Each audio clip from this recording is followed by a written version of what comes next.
Your kitchen will be used tens of thousands of times before you renovate it again. All of the following mistakes are things you will feel during every single one of those times if they are not avoided right from the start. You'd be awesome if you liked this video.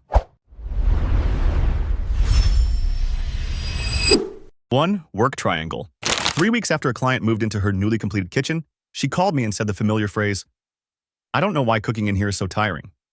The cabinets were beautiful. The countertop was exactly what she wanted. The appliances were top-notch, but every meal felt like a marathon in a small space. The refrigerator, sink, and cooktop were 3 points you constantly moved back and forth between during each meal. When the distance between them was too great, or the island blocked the natural path, every small action required several unnecessary steps. Multiply that by hundreds of meals a year, and you understand why that kitchen started to feel so exhausting, and no one could explain why. The work triangle was almost impossible to fix after the kitchen was finished without significant expense. For that client, the final solution was to relocate the cooktop, costing nearly $4,000 more just to correct a decision that should have been right from the start. The next mistake does not show up on the drawings. It only reveals itself on the first day you open the dishwasher and realize you cannot stand still right there. 2. Clearance issues. A drawer opens and hits the island. The dishwasher cannot fully lower when someone is standing behind it. The refrigerator does not open to a wide enough angle because it hits the wall or the cabinet next to it. I have seen all 3 of those situations in the same kitchen, and the homeowner only discovered all of them on the first day they moved in. Clearance issues are dangerous because they are completely invisible on drawings. Everything looks like it fits. But a kitchen does not just need space to place items. It needs enough clearance for humans to move, turn around, open doors, and operate simultaneously in ways that 2D drawings can never fully represent. The NKBA recommends a minimum of 42 inches for a single cook aisle width and 48 inches if there are 2 people cooking together. Those numbers sound small on paper but make a huge difference in reality. A 36-inch walkway compared to a 42-inch one is not just 6 inches. It is the difference between a kitchen where you move naturally and a kitchen where you constantly have to dodge each other every day. 3. Appliance sizes. Choose the appliances first and then design the cabinets, or vice versa. This is one of the most common sources of weird gaps and the feeling that a kitchen looks randomly assembled instead of designed with intent. I have seen a 36-inch counter-depth refrigerator placed into a cabinet run designed for 30 inches, creating a 3-inch gap on each side, enough to trap dust and grease and making the whole kitchen lose its custom feel instantly. A range that is too small looks lost in the middle of a countertop. A dishwasher with a mismatched depth causes the cabinet line to lose its seamlessness. Each individual item is not wrong, but when the proportions do not match, the human eye notices it immediately even without knowing exactly where the problem lies. The simplest rule: lock in the appliance sizes before starting the cabinet design. A few inches wrong here usually costs much more money to fix compared to if they were calculated correctly right from the start. I have seen a homeowner cry in a newly completed kitchen. Not because it was ugly, but because the coffee maker did not have a place to plug in at the right spot. 4. Not planning plumbing and electrical ahead. The kitchen looked perfect on completion day. Then the following week, the homeowner started to realize the coffee station didn't have an outlet in the right place. The appliance garage was beautiful, but lacked a power outlet inside. The island was large, but lacked a place to charge a laptop while working. And every morning, extension cords ran across the countertop just for the air fryer. This is the kind of problem I see so often it's almost predictable. Homeowners spend hours choosing tiles and hardware, but let the electrician decide on outlet placement without a specific brief. The result is a beautiful kitchen that functions in a way nobody really wants every day. Plumbing is similar. Pot filler is placed in the wrong position relative to the cooktop, making it awkward to use. Drain placement doesn't account for dishwasher workflow. Or simply, the prep sink is placed too far from where it's actually needed. These things are difficult to fix after the kitchen is finished without having to reopen the wall or countertop, meaning it would cost many times more than if it had been planned correctly from the start. 5. No prep sink. A prep sink is one of the things I always recommend, but is usually the first to be cut when the budget starts to get tight. And that is usually the decision that the homeowner regrets the earliest after moving into the house. The problem with having only one sink in the kitchen is not about square footage or cost. It is about workflow. In a real meal, the main sink is almost never empty. Vegetables are soaking, pots are waiting to be washed, and hands need a quick wash between prep steps. When all of those tasks must compete at the same single point, the kitchen begins to create a sense of congestion, even if the area is very large. A prep sink does not need to be big. A 15 to 18-inch undermount sink placed in the right position in the island is usually enough to completely change the way the kitchen operates. Brands like LK or Kohler have compact models from $200 to $500. A small investment, but the impact on the daily workflow is very large. The next group is about storage. And the first one is the reason why most homeowners end up with plenty of cabinets but still cannot find the things they need. 6. Fewer drawers than doors.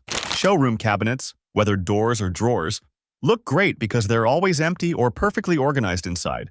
The problem is, real-life kitchens never function like that. And that's where the difference between the two options starts to become apparent. With traditional cabinet doors and lower cabinets, you open the door and then have to bend down, reach deep inside, and fumble for what you need in a dark compartment. Pots and pans hidden behind them almost always disappear after a few weeks because nobody wants to go through that extra step every time they cook. Drawers are the complete opposite. Pull them out, and everything is immediately visible. No bending down, no fumbling. A good deep drawer from Blum or Hedek can hold all your cookware in a much more intuitive way than any cabinet door. Bloom's survey of over 12,000 homeowners showed that satisfaction with drawer systems is about 34% higher than with cabinet doors after 3 years of use. That number isn't surprising to anyone who's been in the industry long enough. 7. Hidden storage. There's a quick way to distinguish a well-designed kitchen from one that only looks good in pictures. Look at the countertop when someone is actually cooking. If the coffee maker, air fryer, and toaster are taking up all the surface, hidden storage was almost certainly overlooked during the design phase. Luxury kitchens don't look calm because they have fewer items. They look calm because everything has a place to disappear when not in use. An appliance garage hides the coffee maker behind a cabinet door after each use. Pull-out spice storage next to the cooktop makes cooking more natural without having bottles and jars exposed. Vertical dividers for cutting boards make everything easily accessible instead of a cluttered mess inside the cabinet. One of my clients once said that the appliance garage was something she didn't think she needed until she got it. Afterwards, she couldn't imagine a kitchen without it. It's the kind of upgrade whose value only truly becomes apparent after you've lived without it long enough. I have seen a homeowner spend 3 months styling a kitchen to make it look exactly like it does in photos. 6 months later, she called the contractor back. 8. Too many open shelves. Open shelving creates an immediate feeling of lightness, airiness, and a very designer feel. I understand why it's appealing. In the photo, a row of shelves with several sets of matching dishes and ceramics looks incredibly attractive. But that kitchen is usually styled by someone who doesn't cook in it. A real-life kitchen has grease buildup on cups and saucers after weeks of cooking. Dust accumulates on infrequently used bowls. Plastic containers, vitamin bottles, and mugs start piling up because there's nowhere else to store them. And then the homeowner finds themselves constantly rearranging everything just to keep the kitchen looking good. An invisible but energy-consuming daily task.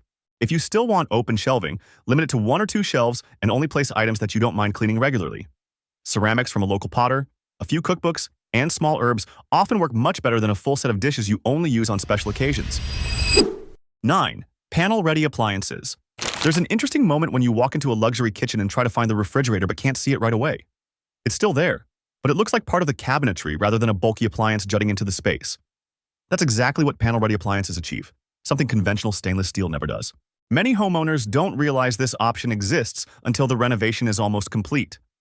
Contractors often don't proactively suggest it because it requires closer coordination between the cabinet maker and appliance installer. But the impact is clear. When the dishwasher and refrigerator are enclosed in the same panel as the surrounding cabinetry, the eye is no longer interrupted by exposed stainless steel surfaces, and the kitchen begins to feel like a unified whole. Panel-ready costs are typically 15 to 30% higher depending on the brand, such as Miele, Bosch, or Fisher and Paykel. But if you're investing in good cabinetry, having a stainless appliance disrupt that seamlessness is often the biggest regret later on. There is a type of countertop that I see homeowners love when choosing and stress over when living with. The gap between those two feelings is usually only a few months. 10. Natural stone. I've seen enough times homeowners walk into a stone yard, see a slab of marble with stunning veins under showroom lights, and almost immediately decide, marble is beautiful. But the lighting in a stone yard is never the same as the lighting in your actual kitchen, and no one there will tell you what will happen after 6 months of actual cooking. Natural stone isn't the wrong material. Many of the most beautiful kitchens still use Calicut marble or Taj Mahal quartzite, and look great after years. But they last because the homeowner knows exactly what they're choosing. Marble etches when exposed to acids, even lemon juice or vinegar. Quartzite is harder but still needs periodic sealing. Soapstone develops a beautiful patina over time, but scratches easily. These are things no one mentions in the first consultation, but directly impact your daily living experience. The difference isn't in the material. It's in the conversation that many contractors never initiate before you sign. 11. Dark countertops. Dark countertops create beautiful contrast and give a sophisticated, dramatic feel at first glance. I understand why they're so appealing. In a showroom with carefully controlled lighting, dark surfaces look very impactful, but the natural light in your actual kitchen is completely different. Water spots appear immediately after washing your hands. Fingerprints show up with every touch. Crumbs and fine dust, almost invisible on a light surface, stand out clearly on a dark, glossy slab. I've seen homeowners wipe their countertops 3 to 4 times a day just to keep their kitchen looking good. If you still want a dark countertop, try a simple test. Place your hand on the slab in the showroom and look at it under natural light. If fingerprints show up immediately, you've just seen what your kitchen will look like after every meal for years to come. Matte finishes from black fusion quartzite or absolute black granite will be considerably more forgiving. There are materials in a kitchen that look best when no one is living in it yet. The next mistake is the most typical example of that. 12. Impractical materials. There's a question I often ask homeowners before finalizing a material. Are you willing to change your cooking habits to accommodate that material? If the answer is no, it's usually a sign that the material isn't a good fit for your lifestyle, no matter how beautiful it looks. Dark glossy countertops show fingerprints constantly. White grout on backsplashes turns gray after only a few months, even with regular cleaning. Unlacquered brass faucets develop a beautiful patina over time, but this needs to be accepted as part of the process, not something that can maintain its shine forever. White fireclay farmhouse sinks are beautiful, but stain much more easily than stainless steel if you leave food soaked overnight. No one talks enough about maintenance during the first consultation. The seller wants to close the deal, the designer wants to create a beautiful space, and the homeowner is in their most enthusiastic phase. The simplest question to ask yourself is, if I had to clean this every day for 10 years, would I still want it? 13. Weird backsplash. Backsplashes are where many homeowners try to create a focal point, and they're also where kitchens are most likely to look outdated if the decision isn't carefully considered. Tiny mosaic tiles with dozens of grout lines or overly bold patterns often look more interesting in showrooms than in everyday life. Kitchens are constantly exposed to grease and steam. When backsplashes have too many small grout lines, cleaning becomes difficult after a short time. The grout discolors and accumulates oil, and the area behind the cooktop starts to age faster than the rest. Zeliga tiles with natural textures create depth without complex patterns. Large format porcelain with fewer grout lines is easier to clean and ages better. Slab backsplashes made of the same material as the countertop create a seamless look. These are less impressive choices in showrooms, but they're something you'll still love 10 years from now. There is a common mistake among first-time kitchen renovators. This mistake is not severe or expensive to fix, but it strips the space of its most important element. 14. Overly safe design. After fearing they might overdo the color, many homeowners go to the other extreme. White cabinets, white quartz, standard white subway tiles. Then they step into the finished kitchen and realize everything is clean, yes, but completely devoid of emotion. I've seen this enough times to know it's not a matter of taste, but a problem of people confusing safety with timelessness. An all-white kitchen isn't necessarily a bad choice. The problem begins when everything is so white that it lacks depth or a sense of realism. Long-lasting, beautiful white kitchens usually have something to balance things out. Warmer wood tones, island colors like Faro and Ball Mole's Breath, brass hardware, or countertops with natural textures. I have a little test. Imagine you take guests into your kitchen 10 years from now. Do you want them to say your kitchen looks so clean, or that your kitchen looks so much like you? 15. Color clashing. Color clashing often occurs when too many things are vying for attention at the same time. Warm wood tones paired with a cool gray countertop. Brass hardware next to stark white.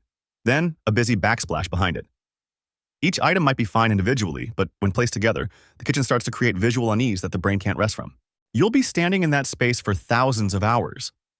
And overly intense color combinations tend to lose their appeal faster than people think, not because they look bad, but because the eyes start to tire. My principle: choose one dominant material as a backdrop and let everything else serve it instead of competing. If the answer to the question of where my eyes should first stop is, I don't know, because there are too many things attracting attention, that's a sign that simplification is needed before signing the contract. The gap above your cabinets is doing something you don't want it to do. And that happens every day without you realizing it. 16. Cropped cabinets. Cropped cabinets, where the upper cabinets stop halfway to the ceiling, are one of the quickest ways to make a kitchen look builder grade. When the entire space is finished, it creates a very specific effect. The ceiling looks lower, the kitchen loses its seamlessness, and the whole space feels short and cramped. Expensive-looking kitchens often draw the eye upwards. Full-height cabinets that reach the ceiling make the space look taller, cleaner, and more custom-designed. Conversely, the space above cropped cabinets almost always becomes a breeding ground for dust and grease that no one wants to clean regularly. If your budget doesn't allow for full-height cabinets, boxing in the gaps using crown molding often creates a seamless feel at a significantly lower cost. Next time you visit a showroom, find two kitchens to compare. The difference is often clearer than any explanation. 17. Impractical hardware. The kitchen is a place of constant movement, turning, opening doors, and frequently carrying things. Hardware chosen for aesthetics without considering the actual movement often starts to cause discomfort in very specific ways. Long bar pull handles look clean in photos, but in a kitchen with narrow aisles, they easily snag clothing or leave marks on your hip as you walk past. This is a small inconvenience, but repeated enough times to make the entire kitchen feel uncomfortable, even if it looks nice. Closed edge pulls, round knobs, or recessed finger pulls from M-Tech or Rocky Mountain hardware work more naturally with everyday movements and are significantly less cumbersome. Good hardware isn't something you notice while using it. It only becomes apparent when it's wrong. The newly completed kitchen looks beautiful in the renderings. Then, on the first evening the lights are turned on, the homeowner realizes something is wrong without knowing why. 18. Incorrect lighting proportions and layers. The homeowner turns on the lights in their newly completed kitchen for the first time one evening, then looks around and says, "Why doesn't it look like the render?" The cabinets are the same. The countertop is the same, but the space looks flat, cold, and lacks depth. The cause is almost always the lighting. Kitchens need multiple layers of light working in unison. A pendant above the island provides a natural focal point for the eye. Under-cabinet lighting makes the countertop and backsplash look significantly softer. Sconces on either side of the hood create warmth that ceiling lights can never achieve. A pair of 12 to 16-inch diameter pendants from Visual Comfort or Rejuvenation usually creates the right proportion for a standard island. Lighting is the only thing in a kitchen that can completely change the feel of the space without tearing down and rebuilding. But it's also the hardest thing to fix if the wiring was initially misplaced. 19. Ignoring small details. Many homeowners spend hours choosing cabinet and countertop colors, but cut corners on things that don't stand out in the design. And that's often when the kitchen starts to lose the polished feel they paid for. Under-cabinet lighting is almost unnoticed during the day, but at night it creates depth, making the countertop look much more expensive. Toe kick lighting is similar. Those unfamiliar with it simply feel the kitchen looks more luxurious without understanding why. Switch plates are something I always check when entering a new kitchen. A cheap plastic switch plate in the middle of a beautiful backsplash can ruin the entire wall. Leviton or Lutron offers screwless plates for $15 to $30, a small cost but a significant difference. Truly beautiful kitchens are achieved through dozens of small details working together harmoniously without any single element disrupting the overall feel. 20. Ventilation planning. The range hood is something many homeowners choose very carefully regarding design and capacity. But the real efficiency does not lie in the CFM number on the catalog. It lies in the thing hidden behind the wall that almost no one asks about, the ducting. The more turns the hot air has to go through, the more the actual suction power at the cooktop surface decreases. Each 90-degree elbow is equivalent to about 5 feet of straight pipe in terms of airflow restriction. A kitchen with 4 turns is losing a significant amount of capacity. That is why many kitchens have the hood turned on very high, but smells still spread to the living room every dinner. A good layout prioritizes placing the cooktop near an exterior wall to keep the ducting as short as possible. Contractors usually design the ducting in the way that is most convenient for installation, not the most optimal way for operation. And you are the one who lives with that consequence every day. The final mistake is the one that happens before all those other mistakes. And if it can be avoided, many things on this list will never happen. 21. Don't test the kitchen before finalizing the layout. This is the mistake that precedes all the others on this list. And if you avoid it, many of the things mentioned will never become problems. Most homeowners finalize layouts based on 2D drawings, 3D renders, or the feel of a showroom. None of that tells you what it feels like to stand in front of a cooktop and turn to get something from the fridge, or what it feels like when two people are cooking and one needs to go to the dishwasher while the other is opening the oven. Before signing any contract, I always ask the homeowner to use tape to mark a footprint of the layout on the existing floor, place simple items representing the fridge, island, and cooktop, and then cook an imaginary meal in it. 15 minutes of that test often reveals more problems than hours looking at drawings. Most regrets after a renovation do not come from one big wrong decision. It comes from dozens of small things that, on their own, are insignificant. If you are preparing to start, slow down during the layout and planning stage. That is where everything is decided, and it is also the cheapest place to make changes.